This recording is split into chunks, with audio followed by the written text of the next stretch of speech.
북한 태권도 시범단이 조금 전에 입국을 했습니다. 강변비 기자, 왜 온 건가요? 네, 조금 전 4시 20분쯤 입국을 했는데 일단은 태권도 단체도 우리 남북 갈라져 있는 것처럼 두 단체가 있거든요. 정확하게 말하면 우리 한국 쪽이 주도하는 태권도 세계단체가 여는 그 세계대회에 이 북한이 운영하는 그 단체 시범 선수단이 입국을 한 겁니다, 한국에.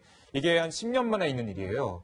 그전에는 사실 서로 갈등이 있어서 이제 뭐 서로 이제 상호 교류도 하지 않고 했는데 10년 만에 이 한국을 방문하면서 상당히 좀 미래적인 분위기를 좀 연출하고 있습니다. 자, 이현수 기자. 네. 그런데 북한 태권도 시범단이 입국했다. 이거 단순하게 볼 문제는 아닐 것 같고요. 그렇죠. 우리 남북 간의 교류 불고에 또 트는 계기가 될까요? 계기가 될 수 있겠죠. 우선 뭐 공식적으로 우리 정부의 뭐 대표단이나 누굴 만난다거나 그런 일정이 잡혀 있는 건 없습니다. 그러나 내년에 예정돼 있는 이제 평창 동계올림픽도 있고 그걸 앞두고 뭐 단일팀이라든지 북한에서 일부 경기를 치른다든지 뭔가 평화올림픽을 만들어야 한다라는 이야기가 많이 나오고 있어서 뭔가 비공식적으로 또는 간접적으로 접촉이 있지 않을까 싶은데요.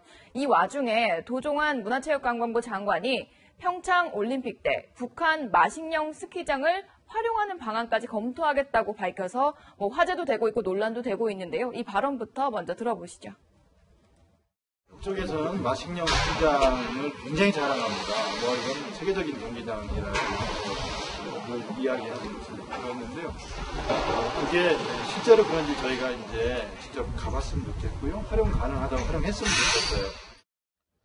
자, 올림픽을 계기로 해서 남북이 대화를 할 수 있고 손을 맞잡을 수 있다면 그거야말로 환영할 문제인데, 근데 도종환 장관이 언급한 마식령 스키장, 그러면 북한의 김정은이 주민들 노동 착취해서 만든 거 아니겠습니까? 이런 부분 문제될 만할 것 같아요. 문제될 수가 있죠. 우선 뭐 만약에 마식령 스키장에서 뭔가 일부 경기가 이루어진다라고 했을 때 거기에 참석하는 해외 선수들의 안전 문제도 있을 수 있고요. 그리고 우선 우리 미국 방송에 보도된 내용을 보면 맨손으로 제설 작업을 해서 북한 주민들이 거기서 고통받고 있다라는 보도 내용도 있었는데요. 그러니까 이런 부분들 때문인지 뭐 단 평화의 올림픽이란 취지는 좋지만 실제로 현실화될 수 있을지에 좀 의문을 품는 목소리가 많습니다.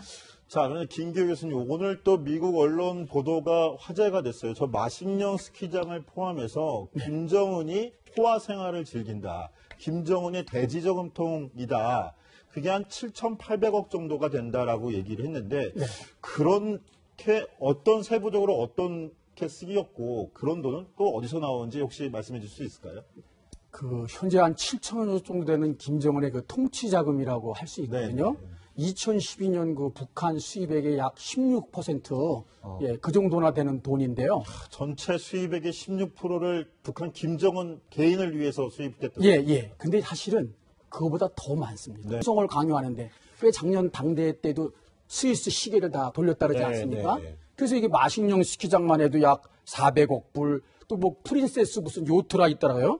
이것이 뭐 또 막 600만 불이라 그러고 본인이 타는 벤츠 S600 리무진이 뭐 60만 내리 200만 불이라 하는데 사실은 그 은행을 해킹한다든가 네. 또 무기를 판매한다든가 네. 마약을 거래한다든가 왜 슈퍼노트라고 막 달러 같은 걸 막 찍어내지 않습니까? 네, 그렇죠. 또 해외 노동자들이 벌어들이는 돈 또 그거 아니면 동해나 서해 어장을 중국에 팔아버리고 지하자원 이걸 학문적으로는 지대 렌트라 그러거든요. 그래서 독재 국가들 중동의 석유 국가들이 덩치를 잘못해도 석유가 칼칼 나오면 그걸 주는 것처럼 북한이 그냥 이런 지하자원 수입품 거기다가 뭐 이렇게 뭐 깡패 조직같이 밀매 이런 걸로 해서 이걸 다 심지어 금강산 개성공단 또 마식령 스키장 사용하면 그것까지 다 김정은 통치장으로 가는 거죠.